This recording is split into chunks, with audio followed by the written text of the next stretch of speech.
Good morning. Morning.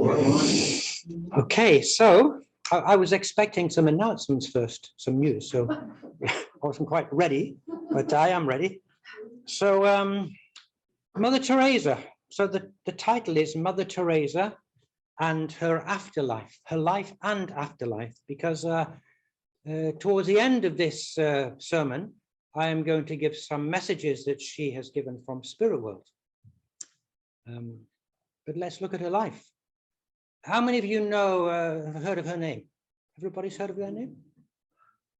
Does anybody know more than just her name? What she did? What did she do? That's a good answer.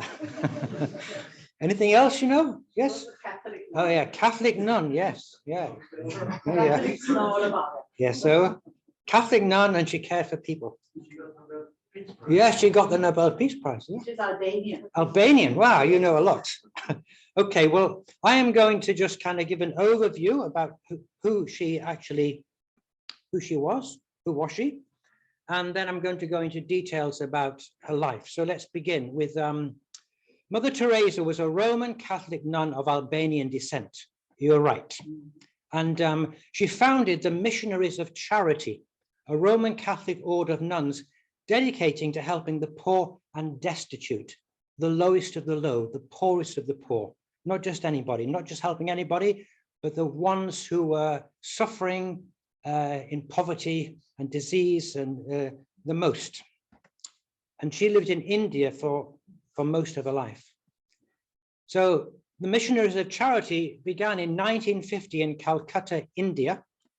By 2015, it had spread to 139 countries, with 5,150 nuns serving in 758 houses. It started with one person's inspiration, and she gathered a small group of nuns with her in the beginning in 1950. And but today, this is 2015, but today it's probably even more. So she's had a worldwide impact. And she received the Nobel Peace Prize in 1979. And she was canonized as Saint Teresa of Calcutta in 2016. Normally, to become a saint, it's a long process. So in my lifetime, and in most of our lifetimes, she was not only alive while we were alive, but she became a saint during our lifetime. So that's kind of an overview. But let's look at her life. So she was not born Teresa. She was born in 1910, Agnes Boexio, on August the 26th in Skopje, North Macedonia. You know where Macedonia is? In the Balkans. And if you look at the map today, well, first let's look at her family.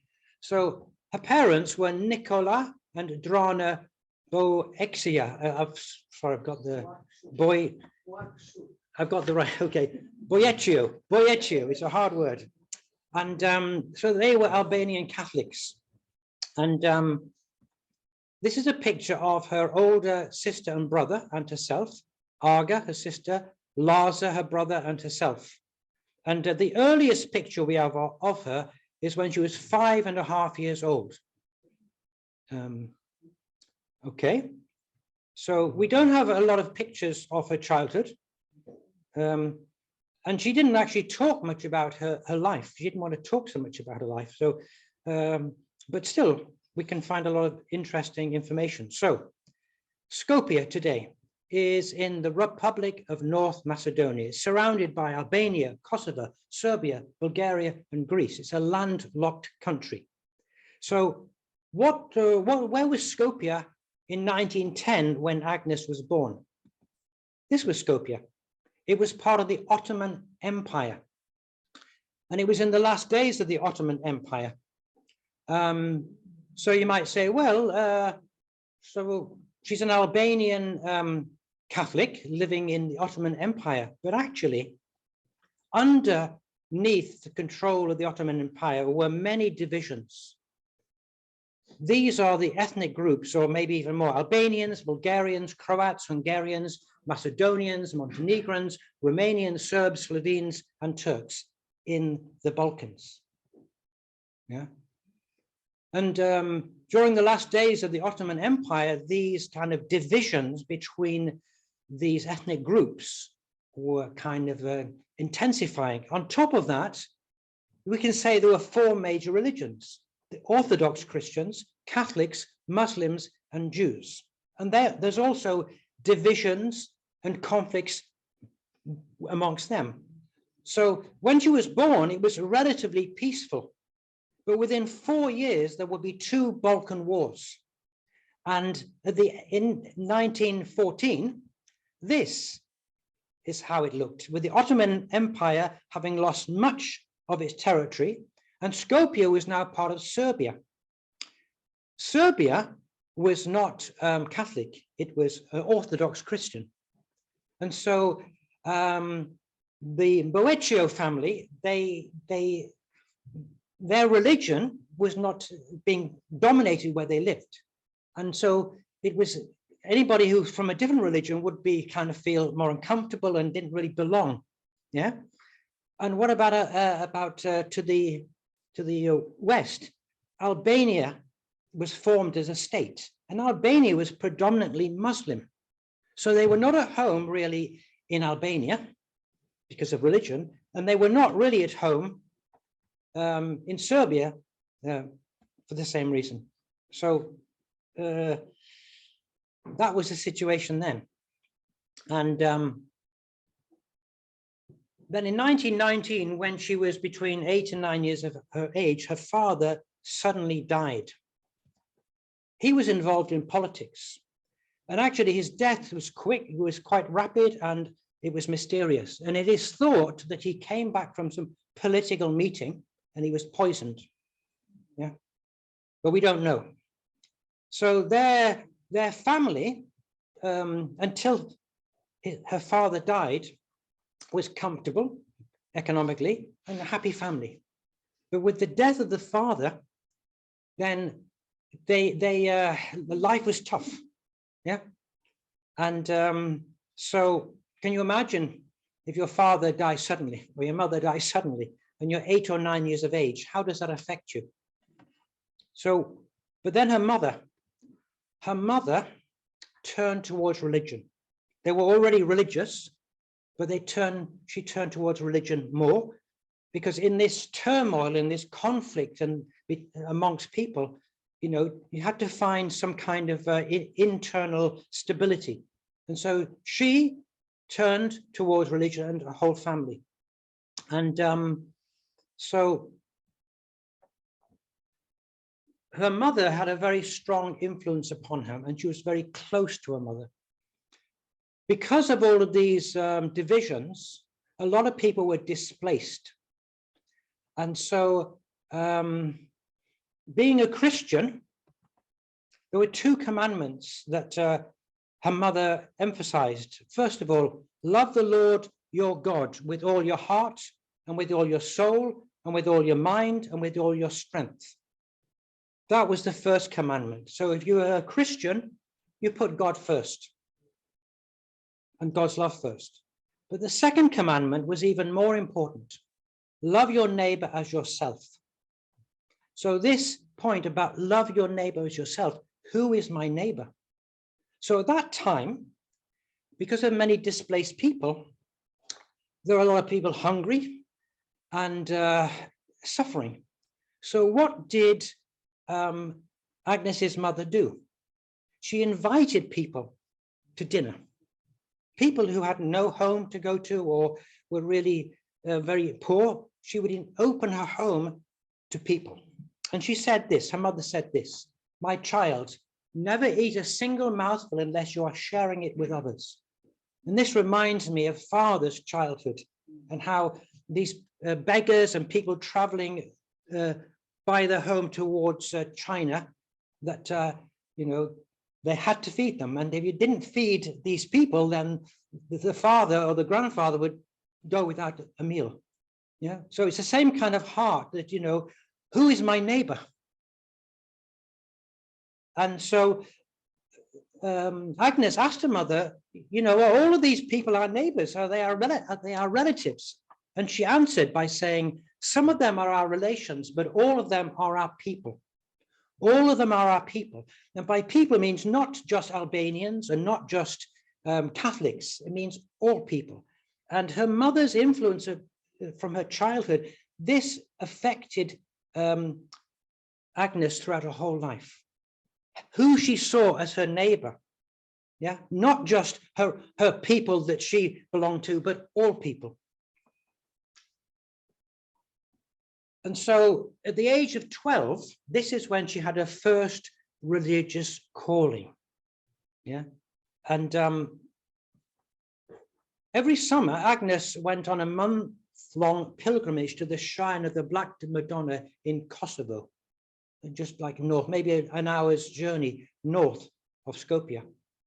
And this was a wonderful place to be, because Skopje in the summer is very hot and sticky. But where they went was more like in the mountains and much cooler. And it was like to get away from all your troubles and problems. And it was a place to reflect, and a place to kind of pray and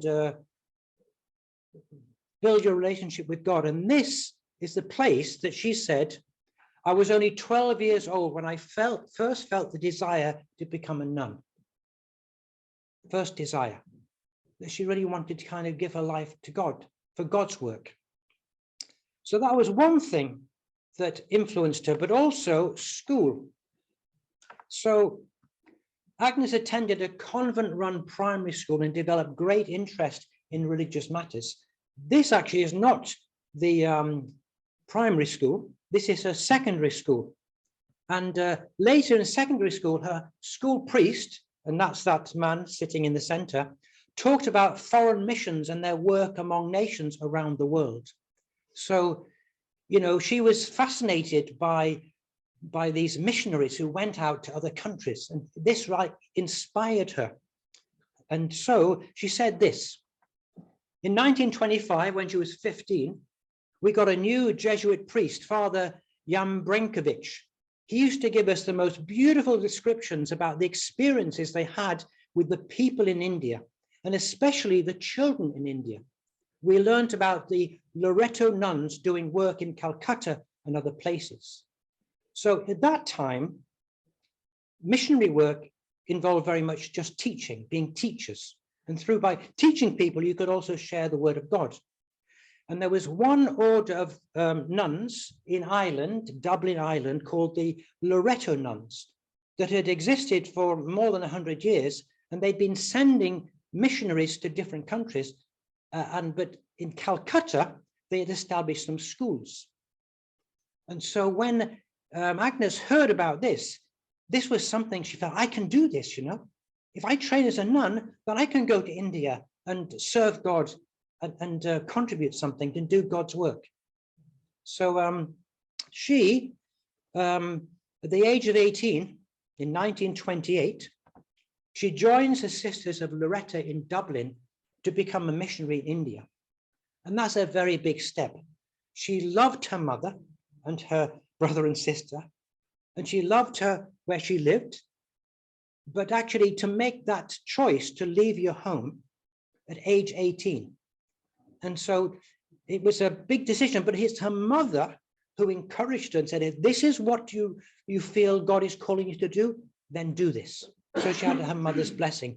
But when she left, she never saw her mother again from age 18. She tried later, years later, she tried to enter Albania because her family, at least her mother and her sister, had moved to Albania. But at that time, Albania was a communist country. And even though Mother Teresa was well known at that time, I think in the 1960s or 70s, she couldn't enter the country. She did meet her brother, who had actually had kind of left Albania, but not her mother and not her sister. So when she went to Dublin, it's all part of the reason to go there is, you know, to see, well, is this my life's calling?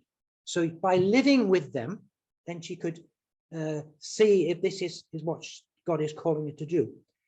But also, she was there to learn English, because the Loreto sisters who were teaching in India were teaching in English. So that's what she did. And so maybe for about 6 months, she stayed there. And after those 6 months, then she got on a boat. For 5 weeks on a boat.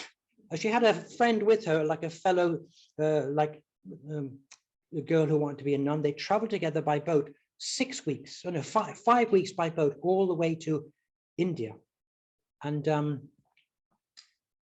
then she trains to be a nun in India, and she changes her name to Teresa. So she didn't directly go to Calcutta. She went to Darjeeling. You heard of the tea, Darjeeling? It's actually a place. And she went there because she was like a novitiate, that's the word, novitiate. I don't know how to say the word. She was training to be a nun. Yeah. Between those 2 years, again, it's this whole idea of, is this God's calling? And in 1931, then she took her first vows. And this is a picture of her. On the 24th of May, 1931, Agnes takes her first vows and becomes Sister Teresa. And she took that name after Saint Therese of Lisieux, called the Little Flower, a French Carmelite nun who died when she was only about 25. And actually, she became a saint, I think, around about 1925. So it would have been the time when Agnes was a young woman and inspired by the life of Saint Therese. Okay, so what does she do once she arrives in Calcutta after these 2 years of training? Then she starts to teach. And she teaches at St. Mary's Convent School in Calcutta. And she teaches there for 17 years. Yeah, and eventually she becomes the principal of that school. And actually this is Sister Teresa, and this is St. Mary's Convent School. Now, what is interesting is that the school was one of several schools within like a compound, you could say, like there was like a wall around these schools. Yeah, and most of the students who came there were wealthy, and so they paid to have English lessons. Yeah, and but outside of those walls, there was a lot of suffering, because the caste system in India meant that if you were an untouchable, you were not part of society. You couldn't have medical care, you couldn't go to school, you were really excluded. And but most of the nuns in these schools, they didn't know the situation. They were kind of protected because the students they had were wealthy. But Sister Teresa, she, in St. Mary's Convent School, they were like mixed class, socially and economically. And then she heard from them stories about what it was really like outside the walls. And at this time, there are similarities between the Balkans and India, because under the Balkans, the Ottoman Empire had control, but underneath there were these divisions and tensions. And it was the same in India, because the British Empire controlled the society, yes, but underneath it, there was this caste system, yeah, all these different levels. So there's a lot of inequality. And also there were divisions between the Hindus and the Muslims. And there were times where the violence erupted. And so apart from teaching there, she also had a chance to teach outside of these walls. And then she saw for herself the situation. And this, outside the walls, she could see people on the street. Actually, this picture here of this girl lying down, this was during a famine, because there was a great famine in 1943. And the society was not equipped to take care of these people who were outside of everything. Yeah. And also in 1946, there was what's called the Great Killings. Violence erupted between Hindus and Muslims. And on that day, 4,000 people died, or actually over 3 days, 4,000 people died, and 100,000 became homeless. And on the day that she went out to find food, that's when this was happening. And she could see these people, people dying dead on the street. You can find pictures on the internet. Is really terrible. Yeah, people just like rotting on the street. Yeah. So this, she came to India with some kind of ideal of serving the poor and teaching people and serving God. But when she came to India, in many ways, the divisions that she found in her own homeland were in India as well. And there was a lot of probably even more suffering. And so it must impact upon her, because she is a person who wants to love God and to love people. And she sees that all people are God's children. And what could she do? Well, this is when she had a second religious calling. She went every year, the nuns from this school would go on a summer retreat to the Himalayan foothills and, have time for prayer and sharing and to reflection. And she traveled on this train. It's called a toy train because it's pretty small. And also it's called a toy train because the around the area where the train went was like very picturesque. And so it's during this time she said Jesus spoke to her. Actually, she says this: I was traveling to Darjeeling by train when I heard the voice of God. I was sure it was God's voice. The message was clear. I must leave the convent to help the poor by living with them. This was a command, something to be done, something definite. I knew where I had to be. So in 1946, she was 36 years of age. She'd been in India for like 16 years. So she had this kind of message from God. But what are you going to do about it? Because if you're a nun, you can't just go off and start something. You've made your vows. You made your vows and of obedience. So she wrote letters to her Archbishop, to the Pope, and to ask if she could start something different, totally different. She wanted to go out and live with these people, not behind walls, but be with the people. And so in 1948, she got permission to start her own order. Yeah. And so she begins work amongst the poor. So to do that, I mean, she was able to kind of rent some cheap place. And she started by teaching children on the streets by, marking the letters in the sand. Yeah. But that's how she started. But then she could buy a hut, rent a hut at a very cheap price. And she used this hut where she could bring children to teach. And there's something I didn't say is that in 1946, when she had this, you could say like revelation, and she wanted to kind of help the poor, she had no medical training.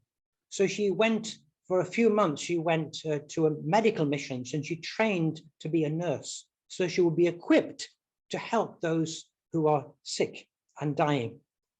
And so the missionaries of charity, she was looking for the poorest of the poor and those who are dying. And she actually set up a home for the dying. And then in 1949, she got her first help because there were some Indian nuns that she had been teaching or helping, who were teachers with her in the school. And then one after another, they joined her. They wanted to help her because they were inspired by what she was doing. So she had maybe a group of about 10 nuns with her. So, and here are some pictures. Maybe she's a little older here, where she's reaching out to these children who I think are orphans, and some families there. But actually, as I said, when you're a nun, you have to make these vows. But actually, she had 4 vows, because the missionaries' charities had a little twist on what they promised to do. We know that the vow of chastity, poverty, and obedience. But there was a 4th vow, which was specific to the missionaries of charity, and that was give wholehearted free service to the poorest of the poor. That was it. You serve Jesus by serving the poorest of the poor. Who does God love the most? Those who are rich and those who have everything, or those who are still God's children but have nothing and are neglected and forgotten? So you could say that she really felt God's heart, but very difficult. Would any of you like to volunteer when you were younger? Would you be prepared to do such a thing? Yeah. So maybe 1 or 2 of you, yeah. But it almost seems impossible. How could she do that? And there's another picture of her taking care. And this is a picture of her taking care of a dying person. So, and in 1950, you know, she was acknowledged by the Pope. So that's why she could start officially this Missionaries of Charity. What's also interesting is that in 1949, she changed her citizenship to become an Indian citizen. And at that time, there was a lot of unrest. And in 1947, this is when, in 1947, the independence movement of Gandhi began. So there was a lot going on because the British Empire, the British influence over India was weakening, and that had a lot to do with the First World War. They just couldn't invest the same amount of attention. And so there was a lot of neglect and more suffering and people wanting to be free. Okay, so I'll go back here. So between 1952 and 64, she opened hospices or homes for the dying, orphanages, and leper houses all over India. At that time, there were probably 30,000 lepers in India. Yeah, and because I'm trying to find here now the date of independence. I think 1947. Yeah, 1947 is when India became independent, but they were not equipped really to kind of take care of all the social and economical problems. And so when Mother Teresa stepped in and took care of these people, government officials wanted to support her. And so, and they had a law, they put a law in that if there are 100 children, the government has a responsibility to build and maintain a school. And so these, even though she was teaching children who had no homes. So she was able to open these orphanages and open schools with the government's support. And then she started a mobile clinic in 1956. Because, you know, how can you reach people outside of Calcutta? And so she did this. And in the late 1950s, that's when the press, the media started taking notice of her. And when they took notice of her, then donations came in. And I think that's how one reason she became successful, because she became well known. And then in 1960, she was invited to the United States to speak at the National Council for Catholic Women in Las Vegas. And so when she was there, she said, it is not enough for us to say, I love God, but I do not love my neighbor. If you say you are a liar, if you say you love God and you don't love your neighbor, how can you love God whom you do not see if you do not love your neighbor whom you do see, whom you touch, with whom you live? And once she came to America, then she's being exposed more and more, like her work. And she didn't just go to Las Vegas, she went to New York, to Illinois, and then she traveled to London, to Germany, to Switzerland, to Rome, and then she met the Pope. And she asked the Pope if she could have permission to expand her work outside of India. And he gave her the permission. And so this was the next step. She opens, between 1965 and the 1970s, she opens homes outside of India. Venezuela, Sri Lanka, Tanzania, Austria, Rome, New York City, yeah, between 1965 and 1971. And then, so she's becoming more and more well-known, but the one thing which catapulted her into, you could say, world attention was the BBC. Malcolm Muggeridge, have you heard of him? He was a BBC reporter. He was an atheist, and he wanted to interview her. So he invited her to London to interview her. But the nuns working with Mother Teresa said, don't do this, he'll destroy you because he's an atheist. And but she said, no, I will do this. And what happened is he was converted. And he wrote a book called Jesus Rediscovered. Yes. So in 1968 was the interview. In 1969, he wrote the book. And then in the same year, he went to India.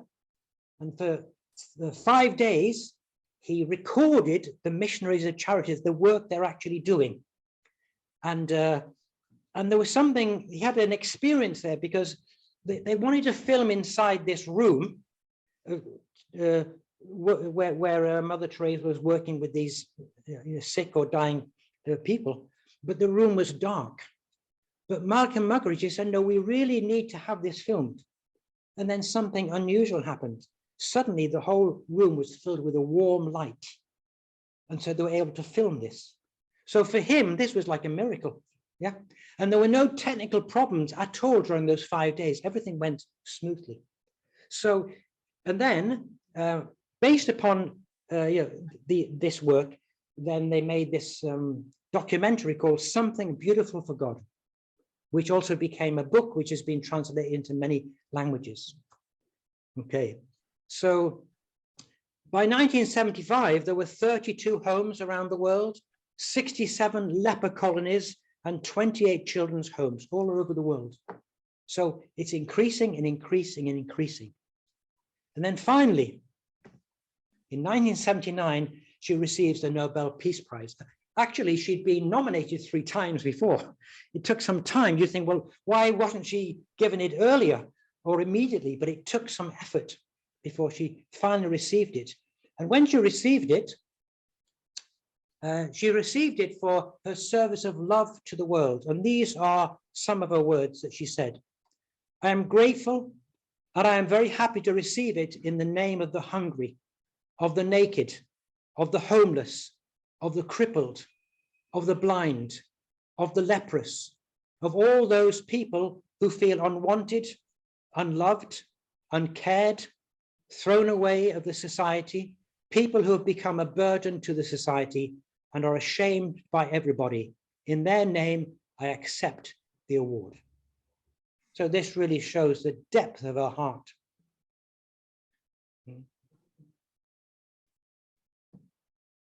And then she didn't stop.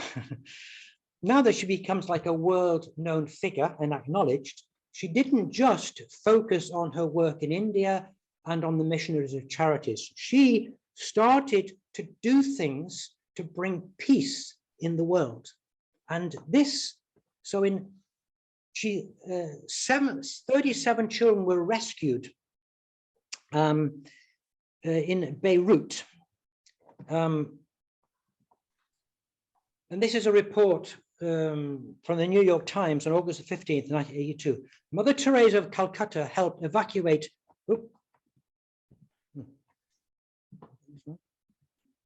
Oh yes, I should have shown that. I pressed by mistake. So in 1982, she rescued 37 children during the siege of Beirut. And the report says Mother Teresa of Calcutta helped evacuate 37 retarded and handicapped children today from a mental hospital in the Sabra refugee camp. Her wrinkled face broke into a broad grin as she entered the mental hospital and began embracing the children, huddled in a group on the floor, because these children had been forgotten about, abandoned. But she went there, and because she became so well known, she was able to have a temporary ceasefire to go in and bring these children out. And then there were other things she did. In 1984, did you hear about this chemical gas leak in Bhopal, India? Actually, about 2,000 people died immediately, and it's thought that later the effects of this chemical it's coming out, 16,000 died. But she actually went there to draw attention to it, so the media would know what was going on, because the media wasn't reporting it, or people didn't know so much, but she knew. And so she, through her efforts, lots of money flooded in to help the situation. And then also she was involved when there's a famine in Ethiopia in 1985. She went there to alert the world, you've got to help. And also the Chernobyl nuclear power plant disaster in 1986. So she was going to a higher level, not just focusing on her very important work, but any flashpoint in the world where there was conflict, where there was suffering, and where she could use her name to get the world's attention. So in 1997, the age of, how old was she? Yes, 87, that's right. She dies from heart failure. And of course, I remember, who remembers the death of Mother Teresa? Yeah? It was like live TV, kind of very special. And then, as I said earlier, that in 2016, she was canonized as Saint Teresa of Calcutta. So it's very unusual for someone to be made a saint so quickly. But if anybody deserves that title, she deserves it. Would you agree? Yes. But we're meant to be not just saints, we're meant to be sons and daughters of God, aren't we? Yes. We're meant to go even higher than this. Yes. So this is her life. But what about her afterlife? What about, has she given a message from spirit world? Well, I come back to this book I've talked about before, Voices of Love from the Light, conversations with 20 great souls in the afterlife. Philip Burley, who's a trance medium, in other words, when he's under hypnosis, spirits can speak through him. And this is what happened. And he was under hypnosis from this Dolores Prioriet. So I would like to just share some of the messages she gave. And one question she was asked, now you've been made a saint. In the spirit world, are you being acknowledged as a saint? And she said, well, it's not that important really to be a saint. She said this, I mean, in the spirit world, it's not the same degree of adulation as on the earth. So she says this, see the sainthood within yourself. See the light within yourself. Attach the name of a saint to your own name by your own efforts to live a life of purity, centered on divine love. This will bring forth the God presence within yourself. We all have the sainthood within us because we all have God's spirit in us. How we live our life can bring the presence of God out.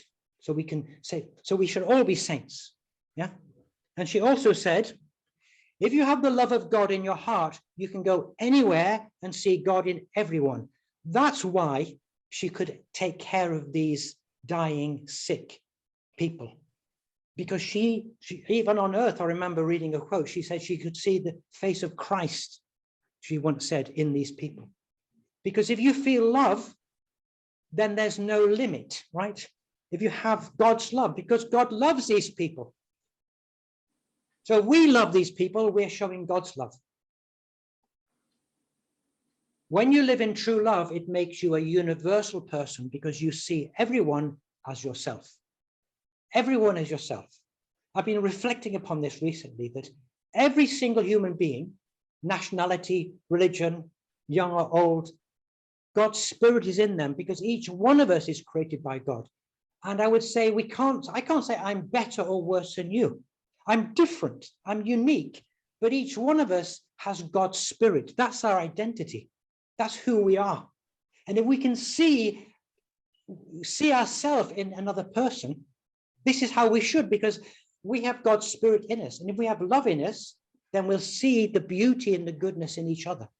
It's because we have our fallen nature, we have our good and bad days, and we don't always see, and maybe we feel angry with someone or we criticize them. But if we would see with the eyes of love, we would see ourselves.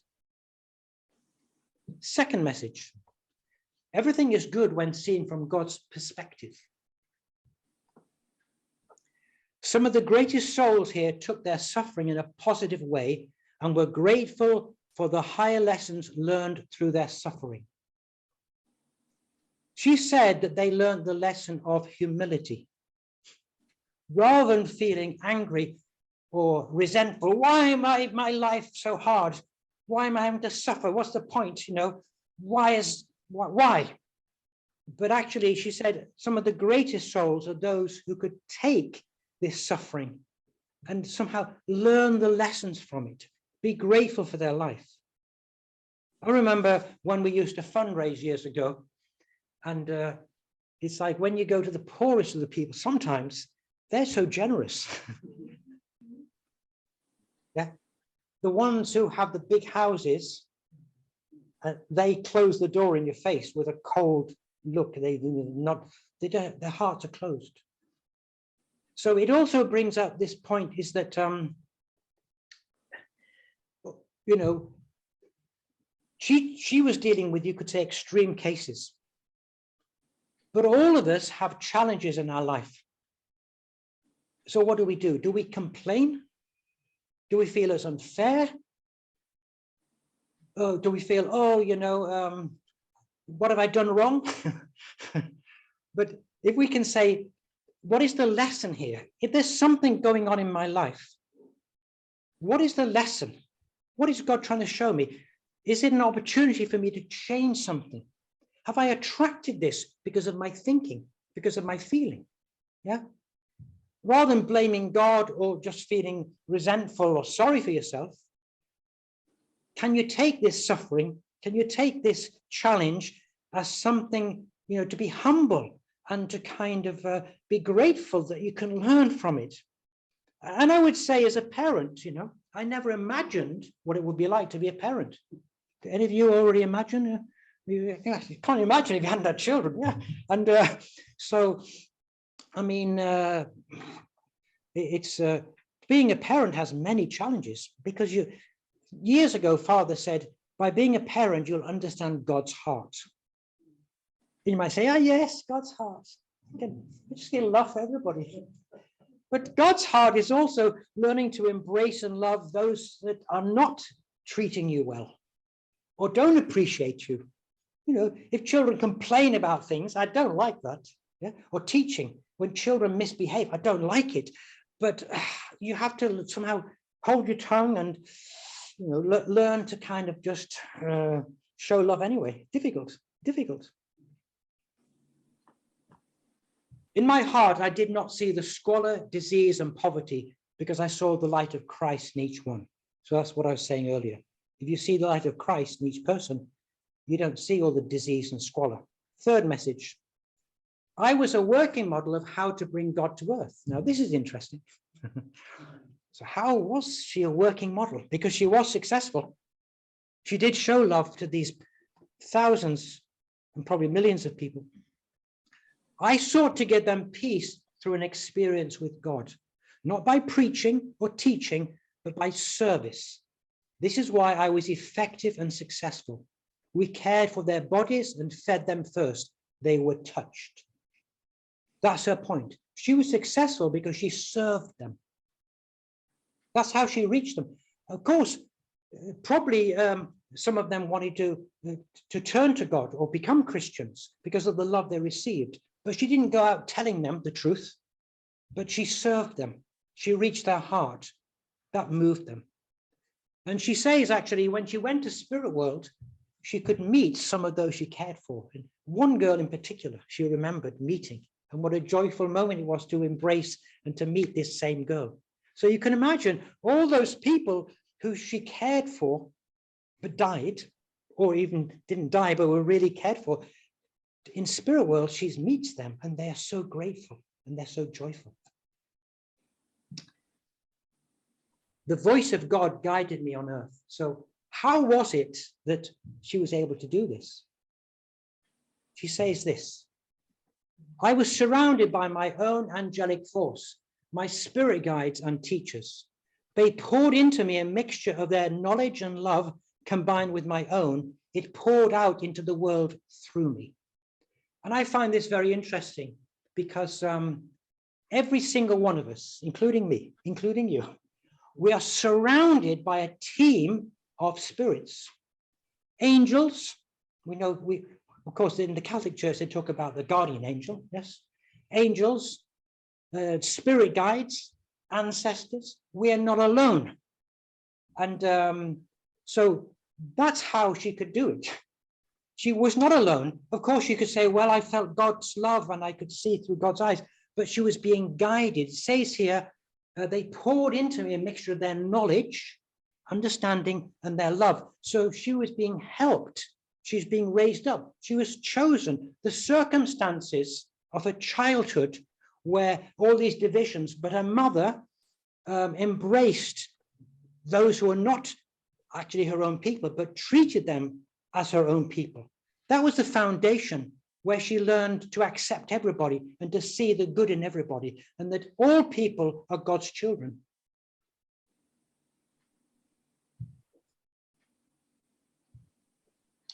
And I can say myself that I feel I have been guided my whole life.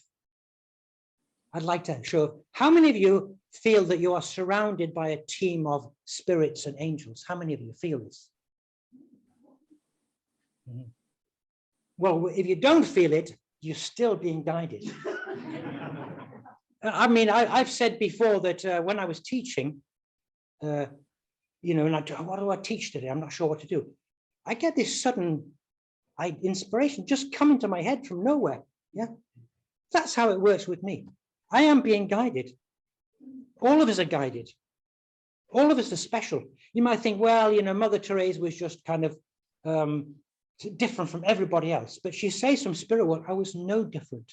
She went through temptations. She said she almost felt like giving up. Yeah. And it's interesting because she kept a diary and about her experiences with God over many years. And in that, there are many entries of where she did not feel God at all. She was like the dark night of the soul. Yeah. So all of us, we could say, go through the dark night of the soul. All of us feel distant from God. Yeah, but we're not alone. And this gives me much hope for me, for you, for the whole world. So when we see a chaos in the world, the spirit world is still with us and guiding. And so the incredible things that happened in Korea last week, we know that this is because the spirit world is working behind the scenes. So let me finish with some words about true love. True love comes into being when you practice the highest possible love in the lowest possible place. There you deal with impossible people and try to raise them into the highest possible people by showing them the highest possible standard. There is where true love can be found and can start. And that's what Mother Teresa did. She went to the lowest possible people, and she, with the highest possible love, she could raise them up. And finally, only after you train your body to live for the sake of others can real happiness reign inside you. God will dwell in such a person. She trained her body to serve others. So it's a combination of, you pray, you study, you feel God, but you've got to do something. It's not enough just to pray. It's not just enough just to talk and to preach. You have to use your physical body, and then God will work through you. And with that, I would like to say thank you for listening.